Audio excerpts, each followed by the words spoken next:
بسم الله الرحمن الرحيم. عن أنس رضي الله تعالى عنه قال قال رسول الله صلى الله تعالى عليه وسلم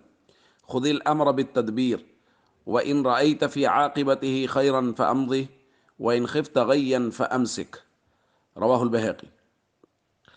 حضرت انس رضی اللہ تعالیٰ عنہ بیان فرماتے ہیں ان رجلا قال للنبی صلی اللہ علیہ وسلم اوصنی یا رسول اللہ، ایک شخص نے عرض کیا یا رسول اللہ مجھے وصیت کر دیجئے۔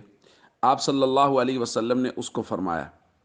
معاملات کو، جب بھی کوئی کام ہو، کوئی معاملہ درپیش ہو تو تدبر کے ساتھ، غور و فکر کے ساتھ اس کو لو۔ اگر دیکھو کہ انجام کار کے اعتبار سے اس معاملے میں خیر ہے تو اسے کر گزرو، اور اگر خوف رکھو کہ اس کے اندر گمراہی ہے، اس کے اندر کجی ہے، برائی ہے، تو اس سے رک جاؤ۔ دوستو، اس روایت کو صاحب مشکات نے شرح السنہ کے حوالہ سے نقل کیا ہے، امام بہقی نے اس کو شعب الایمان میں نقل کیا ہے،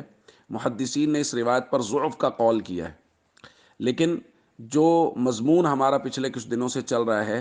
وہی مضمون اس میں تفصیل سے بیان کیا گیا ہے کہ صحابی نے عرض کیا یا رسول اللہ وصیت کیجئے، تو حضور نے فرمایا معاملات کو تدبر کے ساتھ لیا کرو، غور و فکر کیا کرو، کوئی بھی معاملہ پیش آئے تو اس میں غور کرو کہ اس کے اندر اگر تو انجام کار کے اعتبار سے خیر ہے۔ بھائی انجام کار کے اعتبار سے خیر دو طرح ہے، ایک ہے ہمیشہ کا انجام کار، وہ ہے آخرت۔ تو سب سے پہلے کوئی بھی معاملہ کسی مسلمان کو درپیش ہو تو اس کو چاہیے وہ دیکھے کہ اس کے اندر آخرت کا نفع ہے یا نقصان۔ اگر آخرت کا نقصان ہے تو فوراً چھوڑ دے، اس کام کی طرف دیکھے ہی نہیں۔ اور اگر انجام کار کے اعتبار سے بہتری ہے، یعنی آخرت کے اعتبار سے اس میں بہتری ہے، تو حضور نے فرمایا اس کام کو کر گزرو۔ اور اگر حضور نے فرمایا اس میں گمراہی دیکھو، کجی دیکھو کہ آخرت کے اعتبار سے یہ تو نقصان دہ ہے، تو اس کو چھوڑ دو۔ اسی طرح انجام کار کا مطلب دنیاوی اعتبار سے بھی ہے کہ دنیاوی اعتبار سے اگر اس کام میں آپ کے لیے بھلائی ہے تو اس کام کو کر گزریں، اور اگر آپ کو لگتا ہے کہ دنیاوی اعتبار سے اس کام میں بھلائی نہیں ہے، اچھائی نہیں ہے، نقصان دے گا، تو اس کام سے رک جائیں۔ اس لیے ہم سب کو چاہیے، ہم سب سے پہلے آخرت اور پھر دنیا، تمام تر امور، جیسے ہم کل بات کر چکے ہیں کہ یہ ہے دینی معاملات سے ہٹ کے، جو عمل آخرت ہے اس سے ہٹ کے جو دنیاوی معاملات ہمارے سامنے آئیں،